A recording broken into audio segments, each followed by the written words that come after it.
बेलियो मैं कोई 10-11 साल पहले हड़प्पा गया।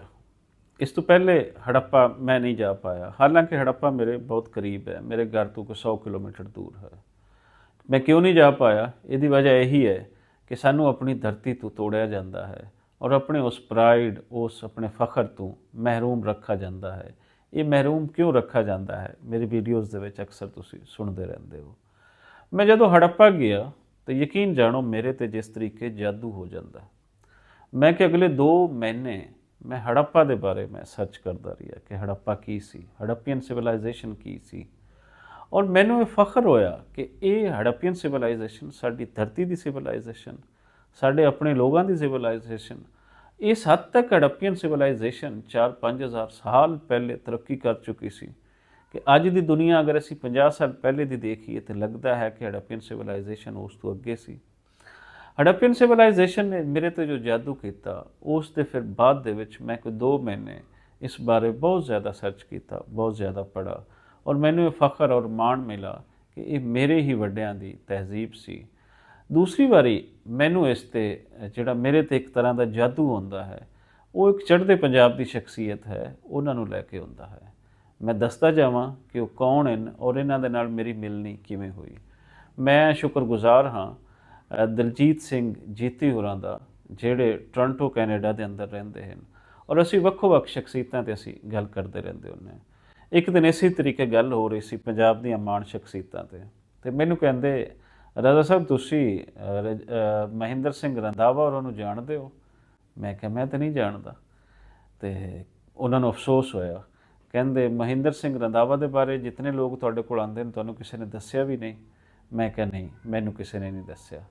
उन्होंने फिर मैनू महिंदर सिंह रंधावा बारे दस्सिया और मैं हैरान होया कि इतनी वड्डी शख्सियत के बारे मैं क्यों नहीं जान पाया। सो मैं उन्होंने बारे जानना शुरू किया। मेरी खुशबख्ती कि मैनू कोई 2 हफ्ते बाद ही मेरी गल रजिंदर सिंह टांडा जिहड़े कैलीफोर्निया अमेरिका के अंदर हैं उन्हां दे नाल हुई। रजिंदर सिंह टांडा महिंदर सिंह रंधावा होरां दे आशिक हैं। मेरा उन्होंने रबता इस करके होया कि मैंने पता चला कि उन्होंने उन्होंने आप बीती छापी है। सो आप बीती दे बारे पुछण दे बारे उन्होंने कॉल हुई। पहली ही कॉल दे अंदर कोई अद्धा घंटा उन्होंने महिंदर सिंह रंधावा बारे मैंने दस्सिया। मैं हैरान होया कि एक कला पंजाबी इतना वड्डा काम कर जाता है कि जितने कोई इंस्टीट्यूशन नहीं कर पाते।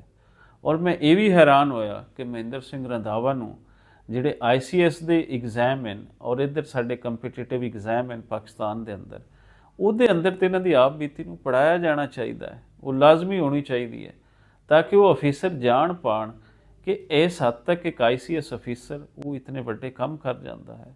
सो महिंदर सिंह रंधावा कौन सन, इन्हां दे काम की हैं और उन्हां कामां दा खास कर फिर पंजाब ते इंपैक्ट की होया।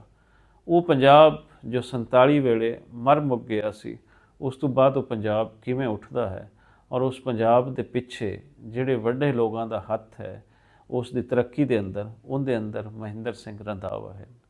महिंदर सिंह रंधावा की जीवनी बारे अगर जानिए, महिंदर सिंह रंधावा 1909 दे विच ज़ीरा फैरोज़पुर दे विच जम्मे। इन्हां दा पिंड जिहड़ा है वो है बोदला पिंड और यह है दसूहा हुशियारपुर के नेड़े। और अपने पिंड दे महिंदर सिंह रंधावा आशिक हैं। अपनी आप बीती शुरू ही अपने पिंड तो जदों करते हैं तो वो अपनी पिंड की खूबसूरती नूं इंज बयान करते हैं जिवें कोई आशिक अपनी मशूक के सरापे नूं बयान करता है। महिंदर सिंह रंधावा होरां ने मुक्तसर तो मैट्रिक का इम्तिहान पास किया और उस तो बाद वो लाहौर आ जाते हैं। लाहौर का उन्हों का सफ़र भी अजीब है। वो चाहते सन कि गौरमेंट कॉलेज के अंदर मैं जावां, लेकिन उन्होंने बाप जिहड़े कि तहसीलदार सन वो कहते हैं कि गौरमेंट कॉलेज के तो मुंडे जिहड़े हैं वो नक भी रेशमी रुमाला ना साफ करते हैं तो असी शायद अफोर्ड ना कर पाइए। सो मिशन कॉलेज के अंदर एडमिशन होंदा है महिंदर सिंह रंधावा होरां दा और इत्थों FSC चंगे नंबरां नाल पास करते हैं। FSC तो बाद फिर दोबारा गौरमेंट कॉलेज लाहौर उन्हां दा एडमिशन होंदा है। गौरमेंट कॉलेज के अंदर उन्होंने हयाती के 4-5 साल गुजरते हैं। इत्थों BSc करते हैं, इत्थों MSc बॉटनी करते हैं और इत्थे ही 21 जनवरी 1931 नूं रोल ऑफ ऑनर ते वो दस्तखत करते हैं और लाहौर नूं खुदा हाफिज़ कह देंगे हैं। इस तो बाद महेंद्र सिंह रंधावा जाते हैं, अपने घर जाते हैं। फिर उन्होंने एक सफ़र चीचा वतनी का भी है, जिहड़ा कि बड़ा खूबसूरत सफ़र है, लेकिन बड़ा शार्ट है। लेकिन ये सारा इस सफ़र के दौरान वो कुछ लभ रहे हैं कि की होए, मैं की करा। सो 1934 ਦੇ ਵਿੱਚ ਉਹ ICS ਅਫੀਸਰ ਬਣਦੇ ਹਨ, ਔਰ ICS ਅਫੀਸਰ ਬਣਨ ਮਗਰੋਂ ਉਹ ਫੈਜ਼ਾਬਾਦ, ਬਰੇਲੀ, ਅਲਾਹਾਬਾਦ ਇਹਨਾਂ ਏਰੀਆਜ਼ ਦੇ ਵਿੱਚ ਆਪਣੀ ਸਰਵਿਸਿਜ਼ ਦਿੰਦੇ ਹਨ। 1945 ਦੇ ਵਿੱਚ ਰੰਧਾਵਾ ਸਾਹਿਬ Indian council of agriculture research ਦੇ ਸੈਕਟਰੀ ਬਣਦੇ ਹਨ, ਔਰ ਇਹ ਇਸ ਇੰਸਟੀਟਿਊਸ਼ਨ ਰਾਹੀਂ ਇੱਕ ਜਿਹੜੀ ਵੱਡੀ ਬੁਨਿਆਦ ਰੱਖਦੇ ਹਨ। ਉਹ ਜਿਹੜਾ ਅੱਗੇ ਇੰਡੀਆ ਦੇ ਅੰਦਰ ਇੱਕ ਗ੍ਰੀਨ ਰੈਵੋਲੂਸ਼ਨ ਆਉਂਦਾ ਹੈ, ਦੱਸਿਆ ਜਾਂਦਾ ਹੈ ਕਿ ਬੁਨਿਆਦ ਇਹੀ ਇਦਾਰਾ ਇਹ ਬਣਦਾ ਹੈ। 1946 ਦੇ ਵਿੱਚ ਦਿੱਲੀ ਦੇ ਡਿਪਟੀ ਕਮਿਸ਼ਨਰ ਬਣ ਜਾਂਦੇ ਹਨ, ਔਰ ਅਗਲੇ ਸਾਲ ਹੀ ਜਦੋਂ ਇੱਥੇ ਪੰਜਾਬ ਦੀ ਵੰਡ ਹੁੰਦੀ ਹੈ, ਇੰਡੀਆ ਪਾਕਿਸਤਾਨ ਦੀ ਵੰਡ ਹੁੰਦੀ ਹੈ, ਤੇ ਉਸ ਵੇਲੇ ਜਿਹੜੇ ਹਾਲਾਤ ਖਰਾਬ ਹੁੰਦੇ ਹਨ ਦਿੱਲੀ ਦੇ ਵਿੱਚ, ਉਹਨਾਂ ਦੇ ਵਿੱਚ ਫਸਾਦ ਨੂੰ ਜਿਤਨੇ ਜ਼ਿਆਦਾ ਉੱਥੇ ਫਸਾਦ ਫੈਲ ਰਹੇ ਸਨ, ਉਹਨਾਂ ਨੂੰ ਘਟਾਉਣ ਦੇ ਵਿੱਚ ਮਹਿੰਦਰ ਸਿੰਘ ਰੰਧਾਵਾ ਉਹਨਾਂ ਦਾ ਬਹੁਤ ਵੱਡਾ ਰੋਲ ਹੈ। ਉਹਦੇ ਅੰਦਰ ਮਜ਼ਹਬਾਂ ਤੋਂ ਉੱਪਰ ਹੋ ਕੇ ਉਹ ਦੇਖਦੇ ਹਨ, ਕਿਧਰੇ ਉਹ ਸਿੱਖ ਤੇ ਹਿੰਦੂਆਂ ਨੂੰ ਬਚਾ ਰਹੇ ਹੁੰਦੇ ਹਨ, ਤੇ ਕਿਧਰੇ ਫਿਰ ਮੁਸਲਮਾਨਾਂ ਨੂੰ ਬਚਾ ਰਹੇ ਹੁੰਦੇ ਹਨ। ਮਤਲਬ ਕਿ ਉਹਨਾਂ ਨੂੰ ਇਨਸਾਨਾਂ ਨਾਲ ਪਿਆਰ ਸੀ, ਉਹ ਇਨਸਾਨਾਂ ਨੂੰ ਹੀ ਬਚਾ ਰਹੇ ਸਨ। 1947 15 ਅਗਸਤ ਦੀ ਜਿਹੜੀ ਨਹਿਰੂ ਦੀ ਤਕਰੀਰ ਹੈ, ਜਿਸ ਦੇ ਵਿੱਚ ਉਹਨਾਂ ਨੇ ਇੰਡੀਆ ਦੀ ਆਜ਼ਾਦੀ ਦਾ ਐਲਾਨ ਕਰਨਾ ਹੈ, ਉਸ ਦਾ ਸਾਰਾ ਕੰਟਰੋਲ, ਉਸ ਦੇ ਇੰਚਾਰਜ ਉਸ ਤਕਰੀਬ ਦੇ as a deputy commissioner Mahinder Singh Randhawa ਹਨ। 1949 ਵਿੱਚ ਮਹਿੰਦਰ ਸਿੰਘ ਰੰਧਾਵਾ ਹੋਰਾਂ ਦੇ ਜ਼ਿੰਮੇ ਇੱਕ ਬਹੁਤ ਵੱਡੀ ਜ਼ਿੰਮੇਵਾਰੀ ਆਉਂਦੀ ਹੈ। ਮਹਿੰਦਰ ਸਿੰਘ ਰੰਧਾਵਾ ਨੂੰ ਪੰਜਾਬ ਭਰ ਦਾ ਡਾਇਰੈਕਟਰ ਜਨਰਲ ਰਿਹੈਬਿਲਿਟੇਸ਼ਨ ਬਣਾ ਦਿੱਤਾ ਜਾਂਦਾ ਹੈ। ਬਹਾਲੀ ਦਾ ਇੱਕ ਕੰਮ ਕਹਿਣ ਨੂੰ ਸੌਖਾ ਹੈ, ਲੇਕਿਨ ਕਰਨ ਨੂੰ ਬਹੁਤ ਔਖਾ ਸੀ, ਕਿਉਂ ਜੇ 5 ਲੱਖ ਲੁੱਟੇ ਪੁੱਟੇ ਕਿਸਾਨ ਚੜ੍ਹਦੇ ਪੰਜਾਬ ਉੱਥੇ ਗਏ ਹਨ, ਜਿਨ੍ਹਾਂ ਦੀਆਂ ਜ਼ਮੀਨਾਂ ਲਹਿੰਦੇ ਪੰਜਾਬ ਰਹਿ ਗਈਆਂ ਹਨ, ਔਰ ਹੁਣ ਉਹਨਾਂ ਦੀ ਅਲਾਟਮੈਂਟ ਕਿਵੇਂ ਹੋਣੀ ਹੈ, ਇਹ ਬਹੁਤ ਔਖਾ ਕੰਮ ਹੈ। ਸੋ ਮਹਿੰਦਰ ਸਿੰਘ ਰੰਧਾਵਾ ਨੇ ਇਸ ਨੂੰ 2 ਸਾਲ ਦੇ ਅੰਦਰ ਸੌਖਾ ਕਰ ਦਿੱਤਾ। 800 ਪਟਵਾਰੀ ਜਿਹੜਾ ਸੀ ਦਿਨ ਰਾਤ ਉਹਨਾਂ ਤੋਂ ਕੰਮ ਕਰਵਾਇਆ, ਔਰ ਇਹ ਜਿਹੜੇ 5 ਲੱਖ ਦੇ ਕਰੀਬ ਕਿਸਾਨ ਸਨ, ਉਹਨਾਂ ਨੂੰ ਜਿਹੜੇ ਸ਼ਖਸ ਦੀ ਜ਼ਮੀਨ ਨਹਿਰ ਦੇ ਕਿਨਾਰੇ ਸੀ, ਉਹਨੂੰ ਨਹਿਰ ਦੇ ਕਿਨਾਰੇ ਮਿਲੀ। ਜਿਸ ਸ਼ਖਸ ਦੀ ਕਰੀਬ ਜ਼ਮੀਨ ਸੜਕ ਦੇ ਨਾਲ ਸੀ, ਉਹਨੂੰ ਸੜਕ ਦੇ ਨਾਲ ਮਿਲੀ। ਜਿਸ ਦੀ ਪਿੰਡ ਦੇ ਨਾਲ ਸੀ, ਉਸ ਨੂੰ ਪਿੰਡ ਦੇ ਨਾਲ ਦੇ ਮਿਲੀ। ਔਰ ਫਿਰ ਇਹ ਕਰਕੇ ਫਿਰ ਅੱਗੇ ਨਾਲ ਹੋਰ ਪਿੰਡਾਂ ਨੂੰ ਇਹਨਾਂ ਨੂੰ ਸੰਵਾਰਨ ਦਾ ਉਹਨਾਂ ਦੇ ਅੰਦਰ ਇੱਕ ਯਤਨ ਜਿਹੜਾ ਸੀ, ਉਹ ਉਹਨਾਂ ਨੇ ਬਹੁਤ ਵੱਡਾ ਕੀਤਾ। ਟਿਊਬਵੈੱਲ ਲਵਾਏ ਤਾਂ ਜੇ ਪਾਣੀ ਮਿਲੇ, ਖੇਤੀ ਰਾਹੀਂ ਪੰਜਾਬ ਅੱਗੇ ਤਰੱਕੀ ਕਰ ਸਕਦਾ ਹੈ। ਇਹ ਕਿਸਾਨ ਜੋ ਲੁੱਟੇ ਪੁੱਟੇ ਹੋਏ ਨੇ, ਇਹ ਅੱਗੇ ਨਿਕਲ ਸਕਦੇ ਹਨ। ਫਿਰ ਇਹਦੇ ਨਾਲ ਨਾਲ ਪਿੰਡਾਂ ਨੂੰ ਮਾਡਲ ਵਿਲੇਜ ਬਣਾਉਣ ਦਾ ਉਹਨਾਂ ਦਾ ਕੰਮ ਸ਼ੁਰੂ ਹੁੰਦਾ ਹੈ। ਵੱਡੀਆਂ ਸੜਕਾਂ ਦੇ ਨਾਲ, ਨਿੱਕੀਆਂ ਸੜਕਾਂ ਦੇ ਨਾਲ ਕਿੰਝ ਪੰਜਾਬ ਨੂੰ ਜੋੜਿਆ ਜਾਂਦਾ ਹੈ, ਔਰ ਇੱਥੋਂ ਸ਼ੁਰੂ ਹੁੰਦੀ ਹੈ ਚੜ੍ਹਦੇ ਪੰਜਾਬ ਦੀ ਇੱਕ ਨਵੀਂ ਹਯਾਤੀ, ਜਿਸ ਦਾ ਦੇਣ ਸ਼ਾਇਦ ਚੜ੍ਹਦਾ ਪੰਜਾਬ ਕਦੀ ਵੀ ਨਾ ਦੇ ਪਾਵੇ। 1955 ਦੇ ਵਿੱਚ Indian council of agriculture and research ਦੇ ਵਾਈਸ ਪ੍ਰੈਜ਼ੀਡੈਂਟ ਬਣਾਏ ਜਾਂਦੇ ਹਨ, ਔਰ ਉਸ ਵੇਲੇ ਜਿਹੜੇ ਪੰਜਾਬ ਦੇ ਪਿੰਡ ਵਸਾ ਕੇ ਗਏ ਸੀ, ਉਹਨਾਂ ਦੇ ਅੰਦਰ ਜਿਹੜੀ ਰਿਸਰਚ ਹੁੰਦੀ ਹੈ, ਇਸ ਰਿਸਰਚ ਇੰਸਟੀਟਿਊਟ ਦੇ ਅੰਦਰ ਉਹਨਾਂ ਨੂੰ ਲਿੰਕ ਇਸ ਹੱਦ ਤੱਕ ਪੰਜਾਬ ਦੇ ਨਾਲ ਕੀਤਾ ਜਾਂਦਾ ਹੈ ਕਿ ਪੰਜਾਬ ਖੇਤੀ ਦੀ ਦੁਨੀਆ ਦੇ ਵਿੱਚ ਅੱਗੇ ਵੱਧਦਾ ਫਲਦਾ ਫੁੱਲਦਾ ਉਹ ਨਜ਼ਰ ਆਉਂਦਾ ਹੈ। 1966 ਦੇ ਵਿੱਚ ਚੰਡੀਗੜ੍ਹ ਦੇ ਚੀਫ ਕਮਿਸ਼ਨਰ ਬਣਾ ਦਿੱਤੇ ਜਾਂਦੇ ਹਨ, ਔਰ ਅੱਜ ਦਾ ਚੰਡੀਗੜ੍ਹ ਜੋ ਤੁਹਾਨੂੰ ਨਜ਼ਰ ਆਉਂਦਾ ਹੈ, ਉਹ ਸੈਕਟਰ 16 ਹੋਵੇ ਜਾਂ ਬਾਕੀ ਪੂਰਾ ਚੰਡੀਗੜ੍ਹ ਹੋਵੇ, ਇਹਦੇ ਅੰਦਰ ਜਿਹੜੇ ਇਹਦੇ ਮੱਥੇ 'ਤੇ ਅੱਜ ਖੂਬਸੂਰਤ ਤੁਹਾਨੂੰ ਦਰਖਤ ਔਰ ਖੂਬਸੂਰਤ ਤੁਹਾਨੂੰ ਫੁੱਲ ਨਜ਼ਰ ਆਉਂਦੇ ਹਨ, ਇਸ ਦੀ ਪਲੈਨਿੰਗ ਕਿਸੇ ਹੋਰ ਨੇ ਨਹੀਂ ਕੀਤੀ ਸੀ, ਇਹ ਮਹਿੰਦਰ ਸਿੰਘ ਰੰਧਾਵਾ ਹੋਰਾਂ ਦੀ ਹੀ ਦੇਣ ਹੈ। ਸੋ ਇਹਦਾ ਚੰਡੀਗੜ੍ਹ ਦੇ ਲੈਂਡਸਕੇਪ ਦੀ ਖੂਬਸੂਰਤੀ ਦੀ ਜਦੋਂ ਗੱਲ ਹੋਏਗੀ, ਮਹਿੰਦਰ ਸਿੰਘ ਰੰਧਾਵਾ ਉਦੋਂ ਯਾਦ ਰਹਿਣਗੇ। 1970 ਵਿੱਚ ਆਪ ਨੂੰ ਪੰਜਾਬ ਐਗਰੀਕਲਚਰ ਯੂਨੀਵਰਸਿਟੀ ਲੁਧਿਆਣਾ ਦਾ ਵਾਈਸ ਚਾਂਸਲਰ ਬਣਾ ਦਿੱਤਾ ਜਾਂਦਾ ਹੈ। ਵਾਈਸ ਚਾਂਸਲਰ ਬਹੁਤ ਲੋਕ ਬਣਦੇ ਹਨ, ਦਰਜਨਾਂ ਲੋਕ ਵਾਈਸ ਚਾਂਸਲਰ ਬਣੇ ਹਨ, ਲੇਕਿਨ ਇਹਨਾਂ ਦਾ ਲੁਧਿਆਣਾ ਯੂਨੀਵਰਸਿਟੀ ਦਾ ਵਾਈਸ ਚਾਂਸਲਰ ਬਣਨਾ ਆਪਣੇ ਆਪ ਦੇ ਵਿੱਚ ਇੱਕ ਬੜੀ ਹੀ ਵੱਡੀ ਗੱਲ ਸੀ।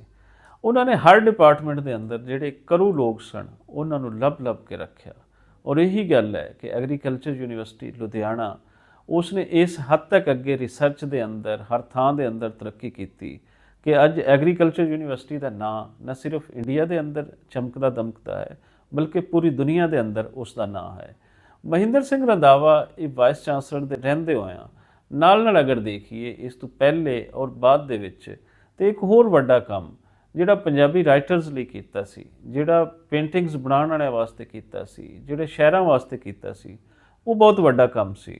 ਇਲਮ ਅਦਬ ਦੇ ਆਪ ਦੋਸਤ ਵੀ ਸਨ, ਉਹਦੇ ਵਾਸਤੇ ਕੋਸ਼ਿਸ਼ਾਂ ਵੀ ਕਰਦੇ ਰਹਿੰਦੇ ਸਨ, ਔਰ ਬਹੁਤ ਵੱਡੇ ਨਾਮ ਜਿਵੇਂ ਅਮਰਤਾ ਪ੍ਰੀਤਮ, ਉਹਦੇ ਅੰਦਰ ਸ਼ਿਵ ਕੁਮਾਰ ਬਟਾਲਵੀ ਹੈ, ਮੋਹਨ ਸਿੰਘ ਜੀ ਹਨ, ਇਸ ਤਰੀਕੇ ਦੇ ਦਰਜਨਾਂ ਨਾਂ ਜਿਨ੍ਹਾਂ ਨੂੰ ਬਕਾਇਦਾ ਉੱਥੇ ਉਹਨਾਂ ਦੀ ਨਾ ਸਿਰਫ ਕਿਸਾਨਾਂ ਦੀ ਬਹਾਲੀ ਕੀਤੀ ਬਲਕਿ ਲਿਟਰੇਰੀ ਲੋਕਾਂ ਦੀ ਬਹਾਲੀ ਕੀਤੀ, ਉਹਨਾਂ ਨੂੰ ਜੌਬਸ ਦਿਲਵਾਈਆਂ, ਉਹਨਾਂ ਨੂੰ ਘਰ ਦਿਲਵਾਏ, ਪਲਾਟ ਦਿਲਵਾਏ, ਸਸਤੇ ਪਲਾਟ ਦਿਲਵਾਏ। ਵਜ੍ਹਾ ਉਹਦੇ ਪਿੱਛੇ ਕੀ ਸੀ ਕਿ ਜਿਸ ਫੀਲਡ ਦੇ ਅੰਦਰ ਜਿਹੜਾ ਸ਼ਖਸ ਹੈ ਉਹਨੂੰ ਤੁਸੀਂ ਉਸ ਦੇ ਅੰਦਰ ਸਟਰੋਂਗ ਕਰਦੇ ਹੋ। ਫਿਰ ਇਹਦੇ ਅੰਦਰ ਅਸੀਂ ਦੇਖੀਏ ਤਾਂ ਟ੍ਰਿਬਿਊਨ ਅਖਬਾਰ ਦੇ ਅੰਦਰ ਉਹਨਾਂ ਨੇ ਇੱਕ ਵੱਡੀ ਜਿਹੜੀ ਕੰਟਰੀਬਿਊਸ਼ਨ ਉਸ ਵੇਲੇ ਹੈ, ਕਿਹੜੇ ਕਿਹੜੇ ਲੋਕਾਂ ਨੂੰ ਉਹਨਾਂ ਨੇ ਰੱਖਿਆ, ਉਹਦੇ ਅੰਦਰ ਪੰਜਾਬੀ ਸਹਾਫਤ ਦੇ ਵਿੱਚ ਉਹਨਾਂ ਦੇ ਕੀ ਕੀ ਕੰਮ ਹਨ। ਫਿਰ ਅਗਰ ਅਸੀਂ ਦੇਖੀਏ ਤਾਂ ਇਹਦੇ ਨਾਲ ਨਾਲ ਲੋਕ ਗੀਤਾਂ 'ਤੇ ਉਹਨਾਂ ਦਾ ਬਹੁਤ ਵੱਡਾ ਕੰਮ ਹੈ। ਲੋਕ ਗੀਤਾਂ ਨੂੰ ਉਹਨਾਂ ਨੇ ਇਕੱਠਾ ਕੀਤਾ। ਇੱਕ ਡਿਪਟੀ ਕਮਿਸ਼ਨਰ ਹੋਣ ਦੇ ਨਾਤੇ ਹੋਏ ਉਹ ਸਿਰਫ ਆਪਣੀ ਜੌਬ ਤੇ ਕਰ ਰਹੇ ਹਨ, ਲੇਕਿਨ ਨਾਲ ਉਹ ਐਕਸਟਰਾ ਕੰਮ ਕਿਤਨਾ ਕਰ ਰਹੇ ਹਨ। ਸੋ ਮਹਿੰਦਰ ਸਿੰਘ ਰੰਧਾਵਾ ਜਿਹੜੇ 1986 ਨੂੰ ਇਸ ਦੁਨੀਆ ਤੋਂ ਚਲਾਣਾ ਕਰ ਜਾਂਦੇ ਹਨ, ਉਹਨਾਂ ਦੇ ਦਰਜਨਾਂ ਕੰਮ ਹਨ, ਔਰ ਐਸੇ ਕੰਮ ਹਨ ਕਿ ਬੰਦਾ ਹੈਰਾਨ ਹੁੰਦਾ ਹੈ ਕਿ ਕਿਆ ਇੱਕ ਸ਼ਖਸ ਕਰ ਰਿਹਾ ਹੈ। ਸੋ ਇਹ ਸਿਲਸਿਲਾ ਮਹਿੰਦਰ ਸਿੰਘ ਰੰਧਾਵਾ ਦੇ ਬਾਰੇ ਇਹ ਸ਼ੁਰੂ ਹੋ ਰਿਹਾ ਹੈ। ਤੁਸੀਂ ਜਿੱਥੇ ਲਹਿੰਦੇ ਪੰਜਾਬ ਦੇ ਅੰਦਰ ਇੱਥੇ ਉਹਨਾਂ ਦੀ ਆਪ ਬੀਤੀ ਤੁਸੀਂ ਅੱਗੇ ਦੇਖ ਪਾਓਗੇ ਕੋਈ 2-3 ਮਹੀਨੇ ਬਾਅਦ, ਉੱਥੇ ਤੁਸੀਂ ਮਹਿੰਦਰ ਸਿੰਘ ਰੰਧਾਵਾ ਦੇ ਬਾਰੇ ਹਰ ਤਰ੍ਹਾਂ ਦੀ ਵੀਡੀਓਜ਼ ਮੈਂ ਉਹਨਾਂ ਲੋਕਾਂ ਨੂੰ ਲੱਭਣ ਦੀ ਕੋਸ਼ਿਸ਼ ਕਰਾਂਗਾ ਜਿਹੜੇ ਮਹਿੰਦਰ ਸਿੰਘ ਰੰਧਾਵਾ ਦੇ ਨਾਲ ਜਿਨ੍ਹਾਂ ਦੀ ਹਯਾਤੀ ਦਾ ਕੁਝ ਪਲ ਗੁਜ਼ਰੇ। ਮੈਂ ਉਹਨਾਂ ਲੋਕਾਂ ਨੂੰ ਲੱਭਣ ਦੀ ਕੋਸ਼ਿਸ਼ ਕਰਾਂਗਾ ਜਿਹੜੇ ਲੁਧਿਆਣਾ ਯੂਨੀਵਰਸਿਟੀ ਦੇ ਅੰਦਰ ਉਹਨਾਂ ਦੇ ਸਟੂਡੈਂਟ ਰਹੇ। ਮੈਂ ਉਹਨਾਂ ਲੋਕਾਂ ਨੂੰ ਲੱਭਣ ਦੀ ਕੋਸ਼ਿਸ਼ ਕਰਾਂਗਾ ਜਿਹੜੀ ਜੌਬ ਦੇ ਦੌਰਾਨ ਉਹਨਾਂ ਦੇ ਸਬਆਰਡੀਨੇਟ ਸਨ, ਤਾਂ ਜੇ ਉਹਨਾਂ ਰਾਹੀਂ ਸਾਨੂੰ ਪਤਾ ਚੱਲੇ ਕਿ ਮਹਿੰਦਰ ਸਿੰਘ ਰੰਧਾਵਾ ਦੀ ਕੀ ਕੰਟਰੀਬਿਊਸ਼ਨ ਹੈ।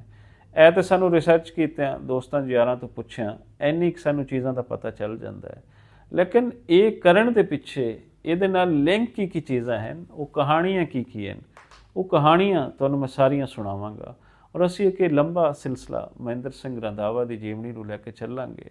ਇਹ ਇਸ ਲਈ ਵੀ ਲੈ ਕੇ ਚੱਲਾਂਗੇ ਕਿ ਤਾਂ ਜੇ ਲੋਕਾਂ ਨੂੰ ਪਤਾ ਚੱਲੇ ਕਿ ਅਗਰ ਤੁਸੀਂ ਵੱਡੇ ਕੰਮ ਕਰਦੇ ਹੋ ਤਾਂ ਫਿਰ ਤੁਹਾਨੂੰ ਸਲਾਹਣ ਵਾਲੇ, ਤੁਹਾਨੂੰ ਜਿੰਦਾ ਰੱਖਣ ਵਾਲੇ ਲੋਕ ਪਿੱਛੇ ਉਹ ਜੰਮਣਗੇ ਔਰ ਉਹ ਤੁਹਾਡੀ ਜਿਹੜੀ ਸਿਫਤ ਹੈ ਉਸ ਨੂੰ ਬਿਆਨ ਕਰਦੇ ਰਹਿਣਗੇ। ਇੱਕ ਹੋਰ ਪੱਖ ਵੀ ਹੈ ਖਾਸ ਕਰ ਉਹਨਾਂ ਲੋਕਾਂ ਵਾਸਤੇ ਜਿਹੜੇ ਅੱਜ ਲਹਿੰਦੇ ਪੰਜਾਬ ਦੇ ਅੰਦਰ ਔਰ ਚੜ੍ਹਦੇ ਪੰਜਾਬ ਦੇ ਅੰਦਰ ਬਿਊਰੋਕ੍ਰੇਸੀ ਨੂੰ ਬੈਠੇ ਨੇ ਔਰ ਉਹ ਪੰਜਾਬੀ ਤੋਂ ਹੋ ਕੇ ਉਹ ਬਹੁਤ ਦੂਰ ਹਨ। ਉਹਨਾਂ ਨੂੰ ਇਹ ਦੱਸਣ ਦੀ ਲੋੜ ਹੈ ਕਿ ਮਹਿੰਦਰ ਸਿੰਘ ਰੰਧਾਵਾ ਇਸ ਵੱਡੇ ਲੈਵਲ ਦਾ ਬਿਊਰੋਕਰੇਟ ਹੋ ਕੇ, ਸਿਵਲ ਸਰਵੈਂਟ ਹੋ ਕੇ ਉਹ ਕੀ ਕੀ ਕੰਮ ਕਰਦਾ ਹੈ।